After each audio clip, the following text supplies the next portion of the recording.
The year was 1966, and the sky was not the limit. The space race dominated headlines when the Soviet Union bested America with a soft landing on the moon. Months later, America's NASA Surveyor 1 touched down on the lunar surface. Tonight, Surveyor 1, designed to soft land on the moon, is making its final approach.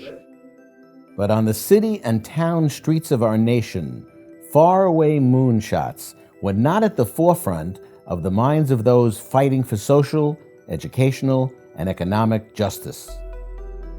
The civil rights movement was growing louder and more determined and even dangerous. In Mississippi, the March Against Fear saw James Meredith get shot and then survive. The march continued and inspired thousands to register to vote. So much happened in 1966. Stokely Carmichael takes over as chairman of the Student Nonviolent Coordinating Committee, deposing John Lewis, and takes it in this much more militant direction. In the middle of the Meredith March, he unleashes the chant of Black Power. We want Black Power! The Black Panther Party is formed in Oakland, California. And in Chicago, the Reverend Dr. Martin Luther King Jr. moved into a tenement in a poor neighborhood. He sought to dramatize the need for affordable housing and to counter segregation in neighborhoods and schools. There were calls for the establishment of Black Studies programs, and campus protests demanded colleges and universities enroll more students from underrepresented groups. 1 year earlier, in May 1965, Dr. King spoke in Colton Auditorium at Queens College about the need for greater educational access. The problem is becoming even more critical today because of a lack of educational opportunities, because of discrimination, because of a denial of apprenticeship training. We as a people have been limited by and large to unskilled and semi-skilled labor, not because we didn't have the ability to do the job, but because opportunities denied us the training necessary to do them. Here in New York State, Governor Nelson Rockefeller and the state legislature were negotiating the budget in Albany during the winter of 1966. CUNY officials, well aware of campus protests connected with civil rights struggles, began working with Black and Puerto Rican legislators to craft a new university program. We wanted to create a program so that the injured of our society could occupy positions of power. The term SEEK came out of that. We decided to set up a program under which we would have criteria that would enable these young people to be admitted to the City University. Education gives people the tools with which to compete in the marketplace. Without it, you're walking around with a real handicap. With it, you have a chance to compete. Much is made of the so-called midnight march. We met with Tony Travia. We explained to him that there would be the inability for him to be re-elected speaker if our votes were not available. That night, the SEEK program was born. On July 5th, 1966, the Search for Education, Elevation, and Knowledge program, known as SEEK, was signed into law. It provided academic, financial, and counseling support to qualified City University of New York students who were economically and educationally disadvantaged. SEEK became the model for numerous special programs, including at SUNY, private colleges, and throughout the nation. I give God and Percy Sutton credit for starting SEEK, EOP, HEOP, because if that was not in the budget, I don't think I was smart enough to have developed and do all the research and come up with the finding.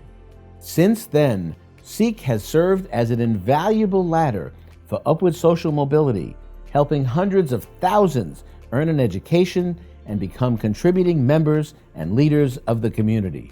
In 2010, the New York State Legislature named the Sikh program in honor of Percy Ellis Sutton, the former state legislator and Manhattan Borough president.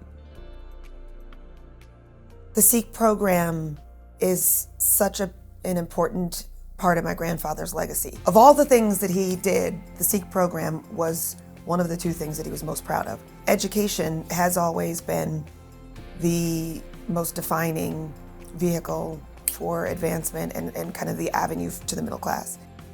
A Sikh or CD student knows the value of an education because somebody is showing them the value and showing them how to get the most out of the experience while they're here so they could be leaders of tomorrow.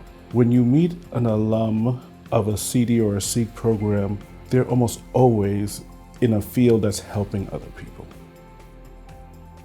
At Queens College, the Sikh program has had many success stories. When a Sikh student first comes, they must fulfill a summer program. We give them a workout with reading and writing and math. So it's kind of like they sit in their fall classes ahead of the game. People I know on whom the program was so impactful that they then returned and became Sikh directors. You have legislators in Albany. You have business people all over New York City. Alumnus Adriano Espaillat, Congress member in New York's 13th Congressional District, is a 1978 Sikh graduate. The Sikh program gave me great opportunities. Little did I know, as a young man, that as a Sikh student, that I would then become an assembly member myself and fight for this program. Khalil Anderson, class of 2019, became the youngest ever black male assembly member after his election in 2020.